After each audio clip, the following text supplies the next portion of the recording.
Hey, what's happening?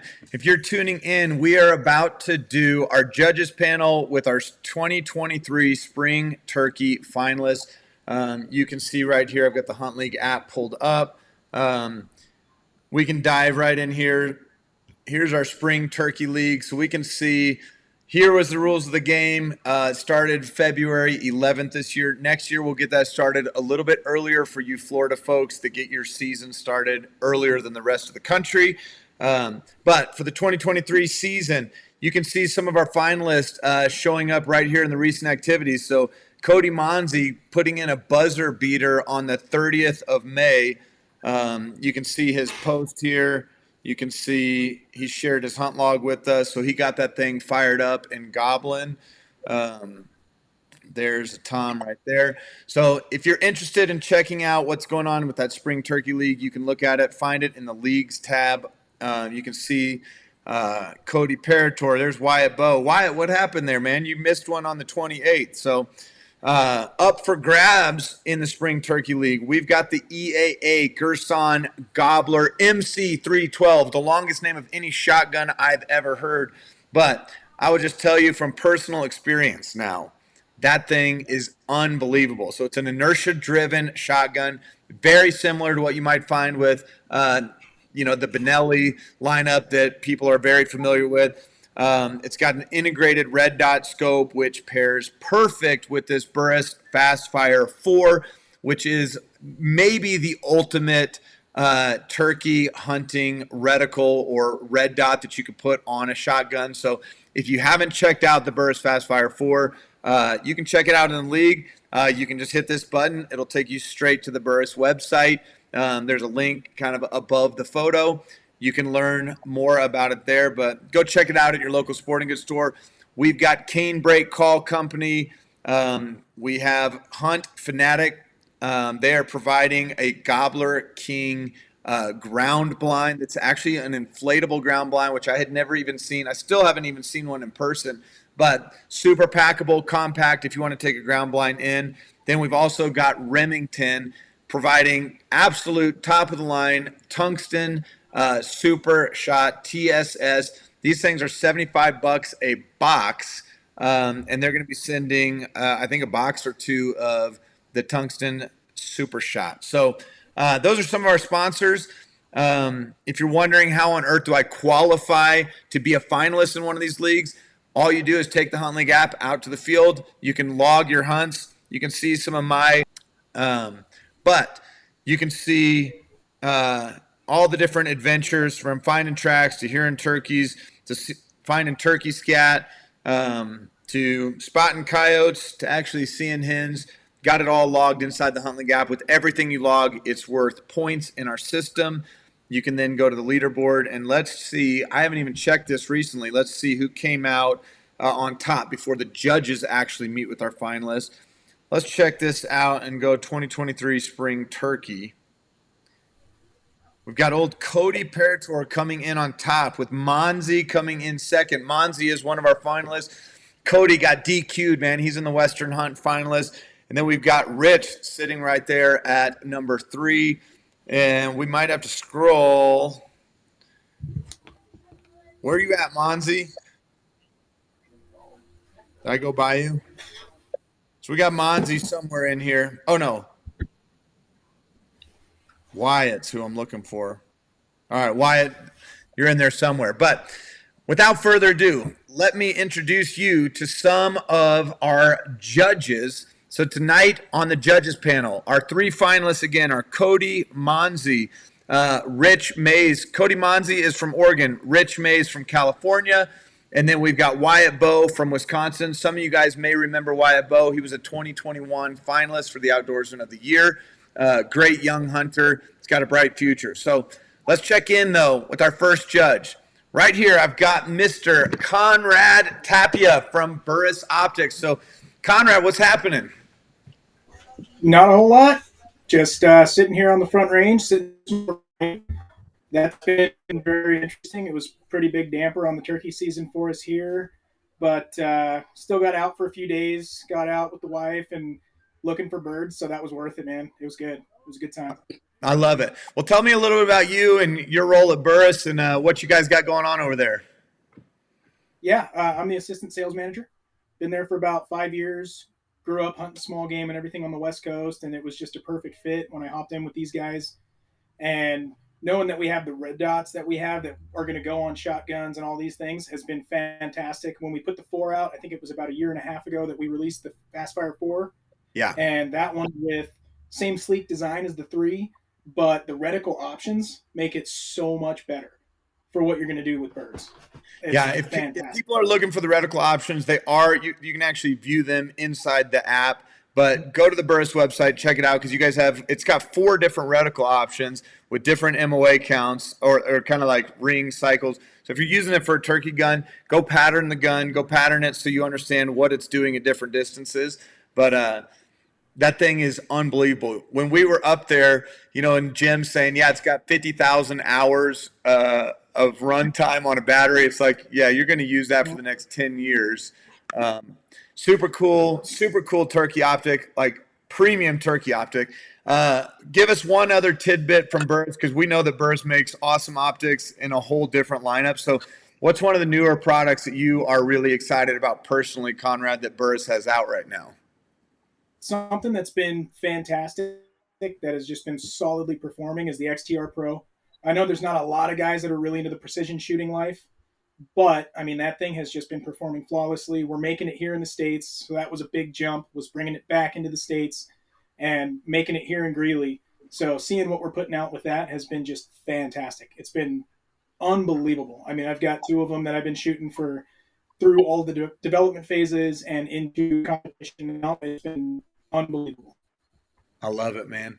I love it. Okay, so Conrad, you're judge number 1. Super excited to have you. Thank you for participating on the panel with us. Thank you for being involved in this Spring Turkey League. It really is an honor to have you. So let's introduce judge number 2. We've got Benjamin, Gawin, and it's actually I put Gawin, but I did that only for me, Benjamin. So because I always say Gawin, so I'll correct that spelling just so that people realize the actual spelling is Gawin. But we have Benjamin Gawin from Hunt Fanatic. Benjamin, tell us a little about yourself, where you're from, and about Hunt Fanatic itself. So I'm from the Eau Claire, Wisconsin area. We have a ton of turkeys. So I do quite a bit of turkey hunting. This year I missed one due to my sight being off, but had plenty of chances at Jake's and I just didn't shoot them. I started Hunt Fanatic about a year ago now to help sportsmen buy product for a reduced rate, as low as possible. Because being a young man, it's kind of hard to get into this field, to say the least. It is, man. Pricing on everything is just continuing to go up, up, and up. So I love what you're trying to do, Benjamin, working with companies all over. If you haven't checked out Hunt Fanatic, go to huntfanatic.com. You can see a whole lineup of products. You guys have everything. You got everything from turkey products to whitetail products. There's a lot of stuff on your website. And so, Benjamin, I appreciate you guys jumping in. You guys are the ones providing the inflatable ground blind, which is a super cool concept. So thanks for jumping in and being a judge this year with us. I'm going to introduce you to judge number 3. We've got Matt Mays. Matt is here with Cane Break Call Company. Now, you are the founder, the owner, you are the man behind Cane Break, Matt. So tell us a little about yourself, where you're from. Obviously, you got a whole lot of whitetails right behind you. So is turkey your passion, or is whitetail your passion, or are you just a mixed type of passionate man? Oh, you're muted.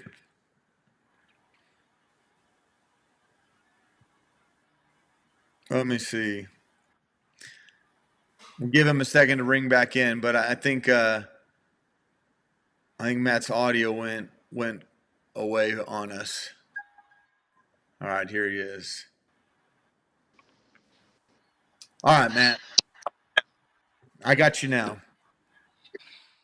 All right. No, pick one, it would be turkeys. I love it all, but turkeys are definitely my passion. My name is Matt Mays. I'm from Manning, South Carolina. I started Cane Break back in 2019. Just started building calls and keeps me busy. But I've been lucky enough to hunt turkeys many different places, and went out to Texas this year for the second time, and hunted them a few different states, and I just really enjoy it. To me, it's but anyway, yeah. So as far as cane break goes, we got a full line of turkey calls. I'm a mouth call guy. I love mouth calls. That's what I use. But we also have a full line, pot call, slates, glasses. We've got some aluminums coming out now. We're excited about the 2024 season. We got some cool stuff coming out, and hopefully we'll have everything up on our website for 2024 sometime around August, September, and yeah, we're very excited about it. So you make a couple different types of turkey calls because you got pot calls, you got box calls, you got a couple different things. Do you carry all those different types of calls with you when you go to the field? I'll take 5 or 6 mouth calls with me.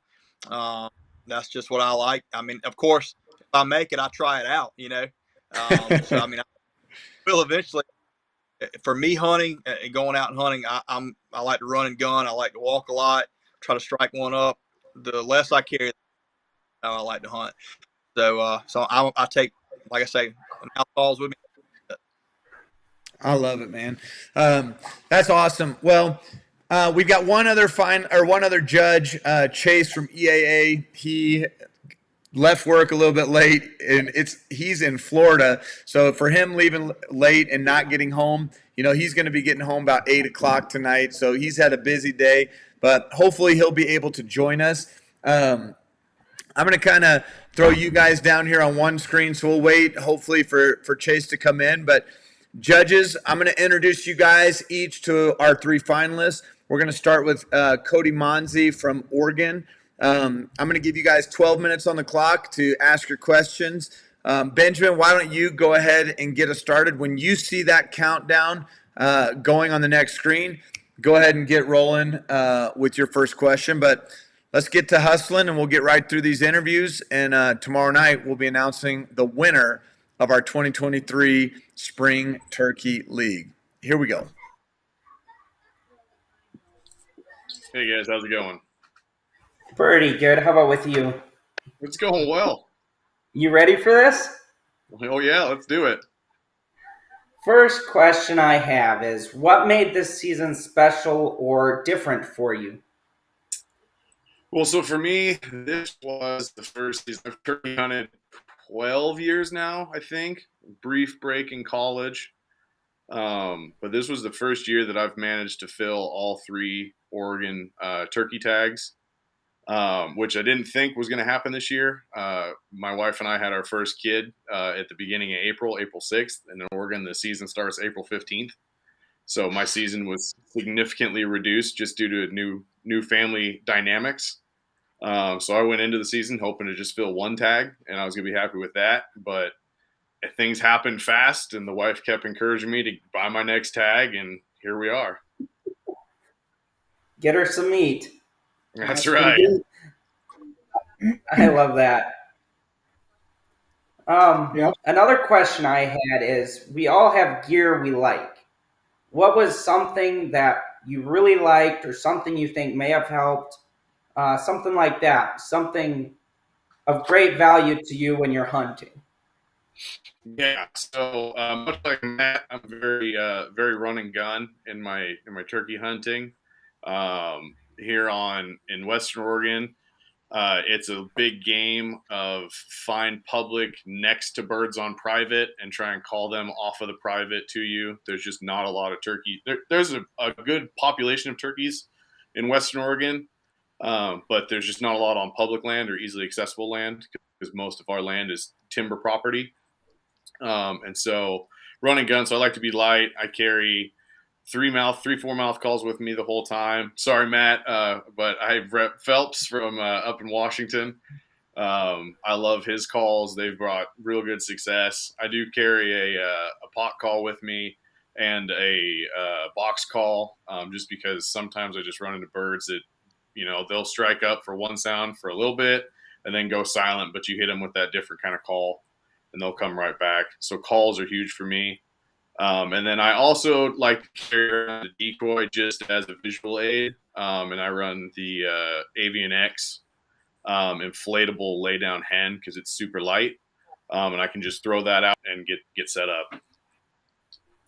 So with your pot calls, do you like metal or glass or slate, or what are you liking? Yeah, I run a crystal. I actually have a Type 1 call that I won in a drawing through Type 1 calls and marsupial.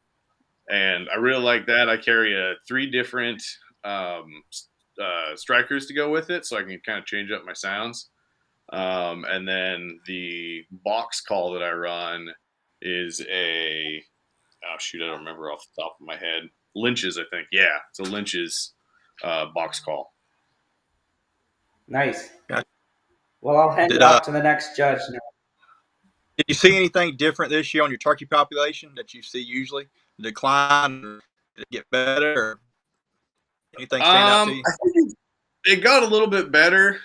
We had a pretty mild winter and a pretty good spring, so I think we had a pretty good poult retention. I saw a lot of poults running around last year, and I saw a decent number of jakes running around this year. So I think our populations are definitely growing over here, but mostly in like suburban areas. Yep. Gotcha. As far as the vocal, was there a lot of gobbling? Yeah. I like to get out, just before first light and get on a high point and just kind of wait and see. And that's how I start to make my play. It's a little tough kind of trying to roost birds around here, just because they are typically roosting on private. And so it's getting out early and getting those gobbles off the roost is the best way I found to get a play on a bird first thing. Gotcha. So for the most part, you're a public land hunter. For the most part, yeah. I did do a letter writing campaign with my buddy Cody Parator to try and get a little bit more private. But I bounced between timber properties, and then we did get a few pieces of access, so we used those as well. Good deal. Yeah, so I don't know if Chase is here, but I can hop in. And since you're talking about being mostly pulling birds off of private and that kind of thing, and that being most of the thing, did you have any like ethical dilemmas at all? Did anything come up like that this year? Oh, yeah. There was this one chunk of BLM that butts up to this just beautiful field. And I'd sat on it 3 different times with 2 different buddies, and we called a gobbler up to the fence every time. And the first time, we didn't think it was going to work, so we didn't really have a decoy, and like he had to be back to get work. And we were like, oh, we got 10 minutes. And I crept up to the fence because we could hear him gobbling, but it didn't sound like he was getting any closer. Well, it turns out his buddies were in the field gobbling, and there was one coming in.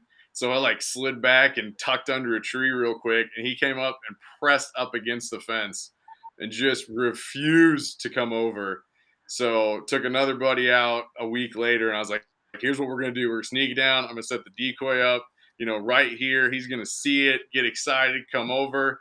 And then the bird came up 5 feet to the right and couldn't see the decoy. So we messed with him, listened to him drum and spit for 10 minutes, 20 minutes, which was awesome. It was my buddy Brian's first turkey hunt. So he didn't get to watch the whole show, but he got to at least listen to it because there were too many trees in the way. So he was all excited and took him out the next weekend, and we tried that same thing. Set the decoy up a little bit differently. We set up a little bit different angle to try and get a better view. And this time the bird came over, but on a different part of the property we were on. And so we ended up chasing him all through the hills. And I think he had hens because we could get him to gobble. And it was like every corner of the logging road, we'd catch up to him and he would just move to the next corner. Right. Gotcha. But yeah, it was the old, do I blast the gobbler on the wrong side of the fence and try and grab it before the landowner sees? Oh yeah. Oh yeah. No, absolutely. That's exactly what I was kind of thinking might be the case that you would lead into. Just kind of see how all that goes. And then, I mean, with that being some of the challenges that you saw, I mean, did it ever cross your mind to give up? No, I mean, it's just for me, I know if I can keep getting on those birds, one of these days they're going to make a mistake and I'm going to get that set up just right or hit just that sweet call that he wanted and he's going to come flying over because it's what Right. we do where I live. That's the best way we've found to get birds unless you can get that private access is you got to set up close to those land boundaries, using your maps, whether it's on hunts or base maps and knowing where you're at so that way you know when you can get those birds over. Right. Right. And most of the Yeah. time, they end up on the wrong side of the fence, but you get enough over that you keep going back. Oh yeah. No, and that's definitely the struggle and what we've all faced. I know that, I'm just like, oh Yeah. man, I know that feeling all too much. Yeah. Yeah. Does that circle into anything anybody else was kind of thinking along the way? I know we got I to was cover a wondering, little. what was your favorite moment this hunting season? I had a couple. The first one, like I said, my first kid was born, first daughter, so it was real fun after I shot my second bird to come back and take some pictures with her and whatnot. But on that second bird as well, I shot him off of some private timber that allows public access. Is I think a 3 mile loop to get back to where they were. And I hunted that property 3 years prior with a buddy, and we'd struck birds down in the fields below on private, but just couldn't call them up. So I knew there were birds in the area. I had a couple hours to do a quick evening hunt. So hiked in, got in there, set up, and just called and didn't hear anything initially. So I was getting ready to kind of hike out, and then he fired off on his own, and he fired off again. And so I was like, well, I've got, I'll sit for a half hour, see what happens. And then I've got enough time. If I sit for a half hour, I can bust out of here and go hit another property before dark. So I was sitting there, and 10 minutes in, he gobbled again, and I, hit him with a couple yelps, and 5 minutes later he gobbled, and I was like, oh, wait a second, like he's on our road, and he came up, he's on my side. This is gonna happen. And I wasn't running the hen decoy at the time. I'd let a buddy borrow it. He drove over to Central Oregon to go hunt, and so he was using that, and I just had a half-struck Jake set up in the middle of the road. I was kind of using his range marker. I had it at 40 because that was as close as I could get it where I had to set up. And I had the right half of the road I could see because of the brush that I had to sit behind to stay a little hidden. And so as I'm marking his gobbles as he's coming through, and I was like, he's getting closer. And the next thing you know, I see half of a fan just through the grass. And I was like, oh, here we go. He's in. He's locked. And he did. He strut right into the decoy, made a semicircle around, and just started kicking the crap out of it, and gave me a chance to get up and get steady. And as soon as he stuck his head up, let her fly. Love it. I got one last one for you real quick. How did you contribute to turkey conservation this year? With me, it's the conservation. I'm not a part of like National Wild Turkeys yet or anything like that. I've been looking into it, just have not done it yet. Conservation for me has looked like getting more people in the sport. I've been helping a bunch of buddies. I got one buddy, his first 2 birds last year, and then helped him kill 3 birds one bird this year, and gave him stuff to go out to East Central Oregon and kill a couple birds on his own this year. I've been getting my wife into it, and then just getting other buddies through church or work and stuff into turkey hunting, and just kind of spreading the good word. That it's not just walking out into your yard and shooting the yard birds that are already there. That it's a pretty fun, worthwhile endeavor, and they're not just big birds that mess up your yard and your garden. Mm-hmm. Good. A lot of mentorship.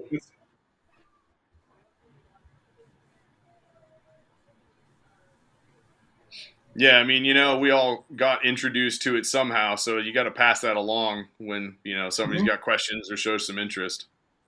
Yep, absolutely. Solid, man. I appreciate that. Yeah, All right, guys. I appreciate you guys' time. Yeah, thank you. Yep, timer's up. Thank you. Yeah. Cody, thanks for jumping in and joining us as one of the finalists this year. We're going to turn it over to Wyatt Bowe from Wisconsin. Give the judges the same 12 minutes with Wyatt. So, Cody, go ahead and stick around because we'll all jump in together here at the end. But let's move on to Wyatt. Here we go. Sounds good. Thank you. Hi, Wyatt. Welcome to the judges panel here. Nice to see you all. First question I have for you is what made this season special or different, or a top season for you? I think the biggest thing that made this season special was just the amount of people I got to hunt with this year. There were 5 birds killed with my own gun this year, and only 2 of them were mine. And then I also got to be out with my mom for a hunt, and even though she didn't get anything, it was actually one of the highlights of the season. So I asked Corey this, but question some of us supplier companies have here. What's your favorite item for hunting, or what helped you the most this year? I don't know if this so much helped me than more burdened me, but is my video camera that I like to bring along. It just kind of captures some of the memories that you don't always remember in the moment, the heat of the moment. So it's always nice to go home and kind of play back the video, being able to watch and get all the emotions from everybody. I carry a video camera myself, so I love it.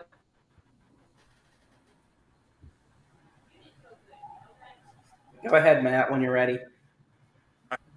So tell us your style here. I mean, did you run and gun, did you decoy, and were you public? So I kind of did all of it this year. So starting off just with the youth season, I brought my cousin out and we started off the morning just in a blind, kind of how we start with the kids anyways, is with the blind. And after about 9 o'clock, we realized nothing's going to come in. We only heard birds during the roost and they kind of just died off. Then it's straight run and gun. I pretty much have always done run and gun. You see a bird in a field, get permission, see it in public land, run, try to get in front of it, whatever you can do to call it in. This year is actually the first year I tried reaping a little bit, and yeah, that was something different. Definitely something different that I don't know how I feel about it yet. Yeah. So tell me about your bird numbers decrease, and how did you contribute to conservation for wild turkey this year?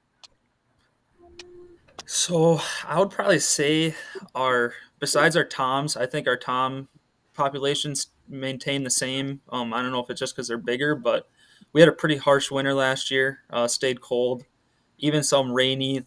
We got a lot of snow last year. I would say our toms fared plenty well. I mean, they all were big and fat, the ones that we all shot, but I think the hens kind of took a toll, and even some of the jakes probably took a little bit of a toll this year. Gotcha. And the biggest thing that I probably do for conservation is we do a butterfly habitat that kind of serves as an all-purpose thing. It's a DNR thing for it, and I think it's the best thing for nest, for turkey nests, and then also just for deer beds and grouse and pheasant and everything. Good. I like it. It's good, man. That's like solid with pollinators and getting everything going. That's the way to go, man. Yeah, it's pretty much all wildflowers, so. Perfect. Yeah, that's solid habitat. One of my big questions would be, did you face any ethical dilemmas this year? I think non-ethical dilemmas in like just in that state, but I think my own state. Like I said, I tried reaping for the first time this year, and Mhm. I tried it on my second bird that I got later in the season. It was late season, and it almost felt like cheating to me.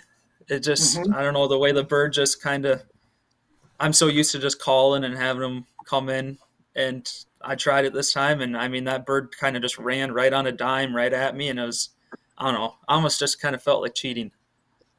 Sure. No, that makes sense.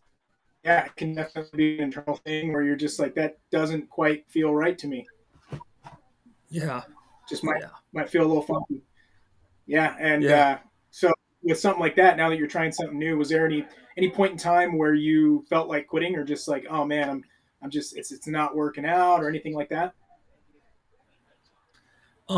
No, just a passion for hunting. I mean, I don't think Mhm. quitting's really in the essence of it. It's kind of like anything else you do. You just keep going, keep driving till you get a bird. Mhm. So Yeah, absolutely. Are we still missing Chase? I think we are. yeah, we Yeah, are. we got So those. Wyatt, what did you learn, if anything, That's a good one. this With season? I learned, I learned this actually a couple seasons ago, but I think it's kind of capitalized more this year. Is that I actually like taking other people out more than I like shooting myself. Um, I like challenges a little more with doing the video camera and everything, but having seeing the youth shoot one or just a couple buddies that you bring out every now and then, and it almost gets you more excited than shooting one yourself. So it's one thing Yeah, I've learned. absolutely. And would that tie in at all? Like, one of my questions was kind of well, how would you define a successful hunt? Like, is that kind of the same thing all in itself right there? Yeah, and actually, I've found probably one of the most successful hunts this year is one that we didn't even shoot anything. It was the one that we brought my mom out.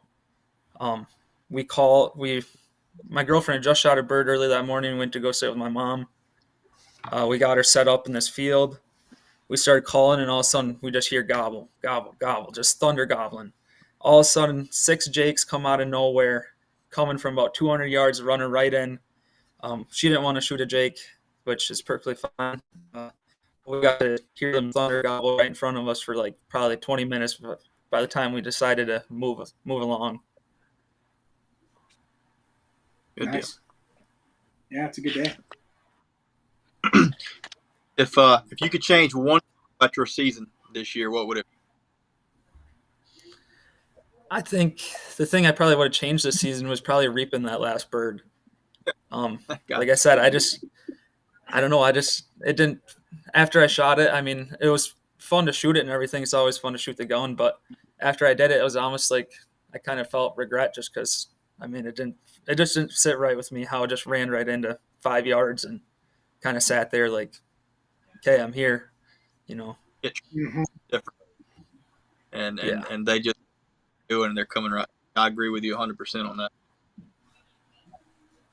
Yeah, no, it totally makes sense. Yeah, I'm more of a run and gun guy myself, and I've sat and called and everything like that. But everything takes that different dynamic. It just doesn't feel right, and it clearly isn't sitting right. Still, still bugs you a little bit. Yeah.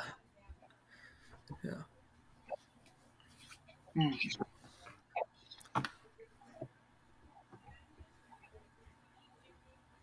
Let's see, what else do we got, guys? We got to kill some time here. Yeah, were your birds pretty vocal? A lot of gobbling. Yeah. I mean, kind of when they got off the roost, they really died down. Um, I would say probably this year probably wasn't a whole lot of gobbling compared to some of the other years. I don't know.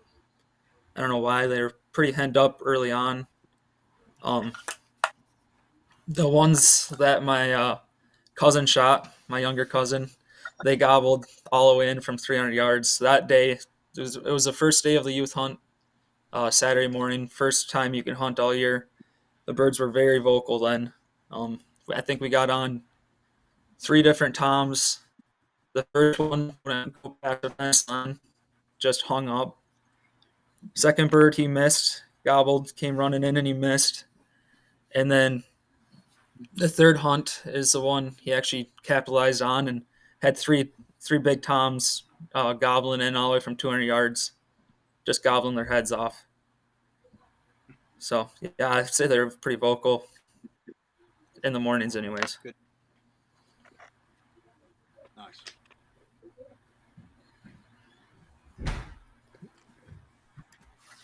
Well, guys, it's looking like we don't need to stretch the time, but is there any other final questions from the judges?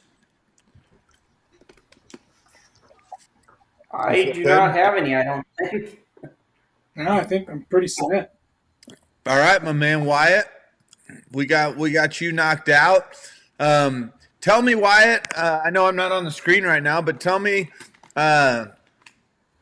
Say it again. You helped harvest 5 birds total this year because you got 2 yourself, and then how many others?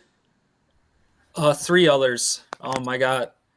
Well, it was my youngest cousin that I have. He shot his first bird that he's ever gotten. We took his sister out. She was unsuccessful the next day. Then I got my buddy Andrew his second season, or no, he had first season, so we got him a first season bird. Called one in for him, and then my entire family and I all had second season. I was able to harvest one right away, opening morning, right before work. Then we saw one on public land that Saturday, and I got my girlfriend a bird. It would be her second bird, first tom. And then the last one was my sixth season bird that I shot on the 28th. Okay. So.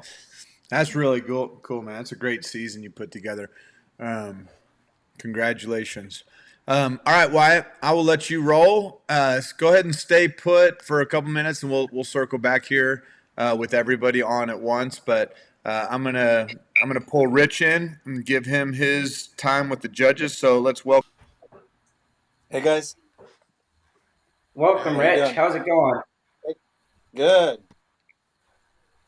I like all those turkeys behind you. Thanks, man. Thank you. How many years you been hunting to have that many turkeys behind you? Well, I didn't start hunting until 2007. So I was already, I think, 36 or 37 before I even started hunting. And then at that time, it was ducks. So I hunted ducks primarily for my first few years. I did hunt turkey probably my second year of hunting, and shot my first turkey then, and basically just hunted birds until I harvested my first deer in 2016, and now turkey and dove are basically the only birds that I hunt now. Turkey, I can't get enough of it, and deer and all the other horned animals, I'm just completely hooked with. So there's not a lot of them running around San Diego, but I get out quite a bit. Yep. Yeah, I love turkeys. I had Wisconsin has 1 week season, so I had 5 of them this year. Didn't get a single thing. What made this season special or different for you? Well, this season in San Diego, I got my tail handed to me. I did not harvest one turkey here in San Diego. It was wasn't even seeing tracks until the 3rd week of season, where normally I'll do some scouting a couple weeks before season and we'll see tracks and that kind of stuff. Didn't see anything until like the 3rd weekend. We had what for us was a really wet season, which really seemed to affect the behavior of the turkeys here. What really made this year special was my 3-day hunt in Idaho, where we went up. My buddy's cousin lives up there, So he takes us up to some public land, and we called in 15 birds in about 2 days. So we did miss 4 birds, and we did end up shooting 5 birds total. So it was something that I'm not used to seeing, is the birds reacting to calls almost every time we called at them. It was pretty awesome. So, what was your favorite moment, or was that it? Well, the combination of all of that, yeah. I mean, every single bird that we called in was probably my favorite. But the last one that I shot, we were calling to one bird, and I'm pretty sure he saw us because he wasn't coming in, but he was probably about 60 yards out. Couldn't see him, but every time we called, he answered, just hammering for probably 20 minutes, maybe more. And then all of a sudden, another bird behind us, probably from about 200 yards, started hammering. And he came in and kept gobbling and gobbling and gobbling. He came in. And so I basically had to do a 180 on the tree that I was on. And as he came in, he came all the way into 10 yards and smacked him down. It was awesome. Yeah. Okay, I'll hand it off to Matt now. All right. As far as Hey, your Matt. style of hunting, hey, how you doing? As far as your style of hunting, public or private land, and how do you prefer to hunt, and how did you hunt this season? What style?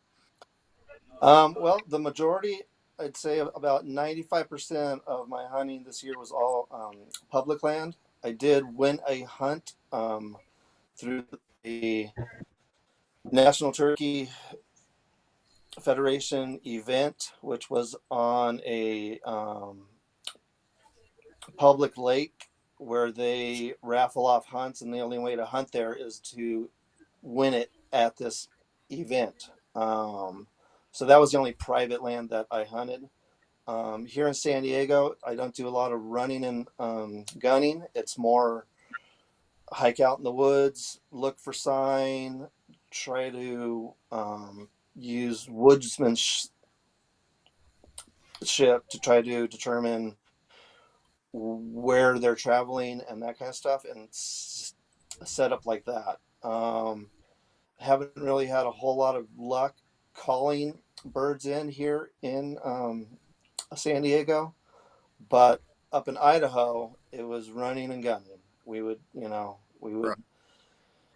strike one up, and there were a few times where they would call from like 500 yards away. We would move up, keep calling, get closer, and when they were, within about 100 yards, set up and call them in, and they came in. Like I'm saying, we had 15 birds come in, and it was awesome. I know you said that you had a hard time finding a bird in San Diego. Um, so tell me, this year compared to years past, what did you see different in the turkey population in your home area, and how did you contribute towards the conservation of the wild turkey? Well, as far as their behavior, the amount of water we had this year was something I've never seen. I mean, water in creeks that are normally just dry year round were running like heavily. So there was a lot of water for them to draw from. So I'm pretty sure that's what changed their behavior. I do or have been starting to go to the Wild Turkey Federation meetings and doing volunteer work with them. We do have an event coming up here the week after next. That's a youth event where there's about 100 youth that get to come up, and they get to shoot 22s, shotguns, muzzleloaders, archery, and axe throwing. And it's a pretty big event. And I also volunteer for Rocky Mountain Elk, and just started getting into the volunteer side for conservation. Okay. Well, I'm moving over to Conrad. We're running out of time here, but I appreciate it. Yeah, no worries. So real quick here, because I know we're getting shorter on time. Did you happen to face any ethical dilemmas this year while you were hunting? No real ethical dilemmas, really. I mean, I did have a turkey that was about, so I could have shot him at 30 yards, but it would have been a body shot. I chose not to take the shot, and we really big. I mean, he had a broom on him that was that was probably the biggest one I've ever seen. So I wouldn't have felt right just taking a body shot. So I did not. Other than that, no, I tried to play by the rules and yeah. Yeah, I would still consider that within your personal ethics. Like that's solid. Yeah. Did you happen to have any moments where you might have considered quitting on it or saying, all right, I'm over it, or anything like that? Any internal struggle there? Not at all. I went out. I can only basically hunt on the week one legal bird. Gotcha. Yeah.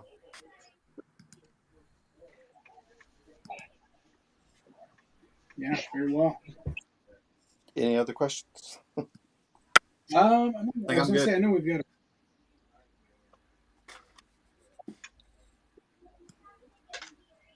All right. Well, there's everybody. So, Cody, give me just a quick recap because we didn't really go into your application at all, but just so I have a concise way to listen and hear what was done. About how many days did you spend in the field this year? So I only went out on 9 hunts, and they were all, well, I had 2 that went like 6 hours, but otherwise they were all 4 hours or less. The 3 that I killed birds on were an hour and a half or less. Okay, so they happen pretty quick when they happen.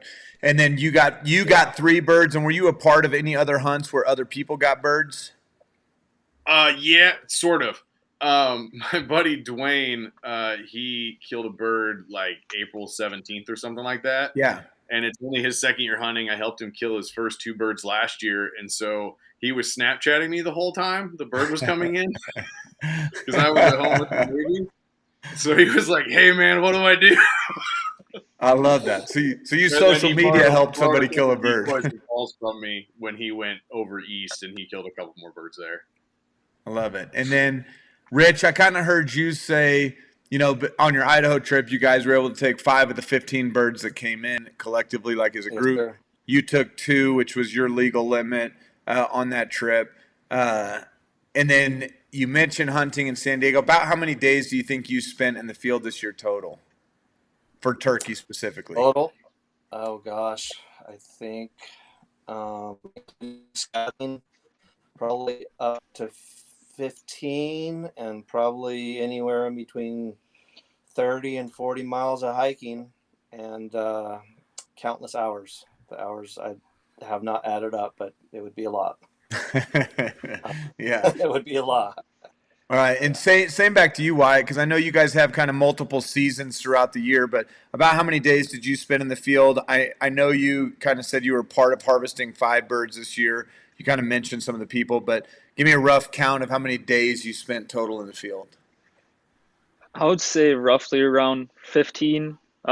We have week-long seasons, so we have 6 week-long seasons, so it's about 6 weeks. So, yeah, about 15, or give or take. Yeah, and then I don't remember. I heard both Cody and Rich say this, and forgive me because I got up during your interview to get some salsa, chips and salsa. I got a little hungry, so I was listening from the other room. But most of the area in Wisconsin where you're hunting, I mean, all that is private land, isn't it? Like you guys don't really have a ton of public land in your area, or no? Do you have a lot of public? Where I hunt over by where I hunt, there's actually a lot of public kind of intertwined. So I do majority of it is mixed between just public and private. Obviously, if I see a bird on private, I go and ask permission because I don't care if they say yes or no. So it's always nice when they say yes. It's always a bonus. Yeah, sure thing. Um, well, very cool. Judges, is there anything you want to kind of chime in and speak to at the end of this? I don't know if there's anything that you want to kind of point out, but Cody, it was great hearing your story. Rich, same to you, Wyatt. Judges, any final words before we go and kind of confer, before we announce the winner tomorrow? But just want to give you kind of one last opportunity to say something to our finalists, or if you got any other final questions. No, I think we're pretty good. Good luck. We're good? Thank you, Good luck. guys. Thank you for the dedication to the craft, boys. Of course. Thank you guys. Yeah, absolutely. All right, guys, we will sign off, and we'll plan to see you guys tomorrow night for the announcement of who wins the Western Hunter, the 2023 Spring Turkey, as well as the On Point Experience. Today's a big day, but I wanted to give people a little bit of access to kind of the behind the scenes, what's going on in our interviews. So thank you guys all for making the time, because I know it's a big commitment, and we will check back in tomorrow night. All right. Thank you.